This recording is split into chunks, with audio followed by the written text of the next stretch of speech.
രാജുവിൻ്റെ അടുത്ത് ഞാൻ ചോദിച്ചിട്ടുണ്ട്, പൃഥ്വിരാജിൻ്റെ അടുത്ത്.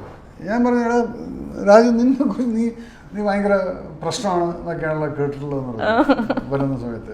2 ദിവസം കഴിഞ്ഞപ്പോൾ ഞാൻ പറഞ്ഞ കുട്ടി നിന്നെ കൊണ്ട് ഒരു പ്രശ്നം എനിക്ക് തോന്നുന്നില്ല. കാരണം -20 ഡിഗ്രിയിൽ ഷൂട്ട് ചെയ്യാണ്, സ്നോ ഉണ്ട്. പിക്കറ്റ് ഫോർട്ടിൽ നിങ്ങൾ കാണും, വൈഡ് ഫുൾ മഞ്ഞായിട്ട് കിടക്കുന്നു. 7 മണിക്ക് ഞാൻ എൻ്റെ റൂമിൽ നിന്ന് പുറത്തിറങ്ങുമ്പോൾ ഈ 7 മണിക്ക് നേരെ റൂമിൻ്റെ മുമ്പിൽ അവിടെ ഇരിക്കുന്നവൻ രാജു കോട്ടൺ സൂട്ട് ഇട്ടു. അപ്പോൾ ഞങ്ങൾ അവിടെ തന്നെ ബ്രേക്ക്ഫാസ്റ്റ് കഴിക്കും, മെസ്സിലായിരുന്നു, ആർമി മെസ്സിൽ. അപ്പോൾ ബ്രേക്ക്ഫാസ്റ്റ് ഒക്കെ റെഡി ആയിരിക്കും. ഞങ്ങൾ എല്ലാവരോടും ബ്രേക്ക്ഫാസ്റ്റും കഴിച്ച് വണ്ടിക്കകത്ത് കയറുമ്പോൾ ഇരുട്ടായിരിക്കും വിൻ്റർ സീസണിൽ. അവിടെ എത്തുമ്പോഴത്തേക്കും ഒരു അരമണിക്കൂർ ഡ്രൈവ് ചെയ്ത് അവിടെ എത്തുമ്പോഴത്തേക്കും കുറച്ചങ്ങനെ സൂര്യൻ ഉദിച്ചു പോകും. നടന്ന് ലൊക്കേഷനിൽ അവിടെ എത്തുമ്പോഴത്തേക്കും ഒരു 8 മണി 8:15 ആകുമ്പോഴത്തേക്കും ഫസ്റ്റ് ഷോട്ട് എടുത്തില്ല. അല്ല, ഞാൻ ഒന്ന് ഇന്ററപ്റ്റ് ചെയ്തോട്ടെ. അപ്പൊ ഈ പൃഥ്വിയോട് ഇങ്ങനെ ചോദിച്ചില്ലേ, എടാ നിന്നെ കുറിച്ച് വലിയ കംപ്ലൈന്റ് ആണല്ലോ കേൾക്കുന്നതെന്ന്, അപ്പൊ എന്തായിരുന്നു മറുപടി?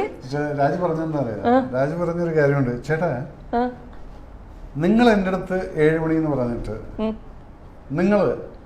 ഞാൻ 7 മണിക്ക് വരും ഫസ്റ്റ്, പക്ഷെ നിങ്ങൾ 9 മണിക്ക് വരുന്നെന്ന് പറഞ്ഞാൽ ഞാൻ പിറ്റേ ദിവസം 8 മണിക്ക് വരും. എന്നാലും 8 മണിക്ക് എത്തും. അത് കഴിഞ്ഞ് പിറ്റേ ദിവസം നോക്കുമ്പോൾ നിങ്ങൾ 9 മണിക്കാണ് വരുന്നത്, പിന്നെ ഞാൻ 11 മണിക്ക് വരും. കറക്റ്റാണ്. അപ്പം നമ്മളെങ്ങനെ ഒരു as a captain how you behave, that makes lot of difference to the complete behaviour pattern of the unit. അല്ലാതെ നമ്മൾ ഇൻഡിസിപ്ലിൻ ആണെങ്കിൽ യൂണിറ്റ് ഇൻഡിസിപ്ലിൻ ആയിരിക്കും. അവരും ഓക്കെ ഓക്കെ ഓക്കെ. പക്ഷെ അതങ്ങനല്ല. എനിക്ക് ആ ബ്രേക്ക്ഫാസ്റ്റിന് മുമ്പ് ഞാനൊരു സീൻ തീർത്താൽ എനിക്ക് ഭയങ്കര സാറ്റിസ്ഫാക്ഷൻ. അതെന്ന് വെച്ചാൽ കുറെ പണി കഴിഞ്ഞു, പിന്നെ നമുക്ക് ലക്ഷേളി പോവാം. എന്നാലും നമ്മൾ ഈവനിങ് ആകുമ്പോഴത്തേക്ക് ഒരു 5-6 സീൻ തീർക്കും.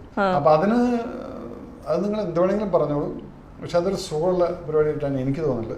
പക്ഷെ ഞാനിപ്പോൾ അഭിനയിക്കുമ്പോൾ പലപ്പോഴും എങ്ങനെ ഇരിക്കും കാലത്തോട്ടിട്ട്, ചിലപ്പോൾ ഈവനിങ് ആകുമ്പോഴായിരിക്കും ഫസ്റ്റ് ഷോട്ടൊക്കെ ഉണ്ടാകും.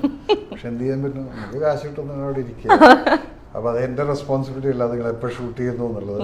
ഞാനൊന്നും പറയൂല. അല്ല, സാറ് ഡയറക്ട് ചെയ്യുമ്പോഴത്തേക്ക് എല്ലാവരും ഇങ്ങനെ പേടിച്ച് വരച്ചൊക്കെയാണ് നിൽക്കുക. അയ്യോ മേജർ സാറിന്റെ സെറ്റാണ്, എന്നിവിടെ എന്ത് വേണേലും സംഭവിക്കാം എന്നൊക്കെയുള്ള പേടിയുടെ പുറത്താണോ ആൾക്കാർ നിൽക്കുന്നത്? എപ്പോഴും അങ്ങനെയുള്ള ഒരു റെപ്യൂട്ടേഷൻ ഒക്കെ ഉണ്ടായിരുന്നു. കാരണം ഫസ്റ്റ് പടം സെക്കൻഡ് പടം ഒക്കെ I use to shout a lot. കാരണം എനിക്ക് ഡിസിപ്ലിൻ കൊണ്ടുവരാൻ വേണ്ടിയിട്ട് ഞാനൊരു ഓറ ഉണ്ടാക്കിയിട്ടുണ്ട്. സമയത്തിന് നിങ്ങൾ വന്നില്ലെങ്കിൽ ഞാൻ ഒച്ചയിടും. ഞാൻ ഒച്ചയിട്ടിട്ട് നിങ്ങൾക്ക് ഇഷ്ടമല്ലെങ്കിൽ നിങ്ങൾക്ക് പോവാം, അല്ലേ? ഒച്ചയിടണ്ടേ? നിങ്ങൾ കറക്റ്റ് സമയത്തിന് ഡിസിപ്ലിനായിട്ട് ചെയ്തു, ഒരു പ്രശ്നമില്ല.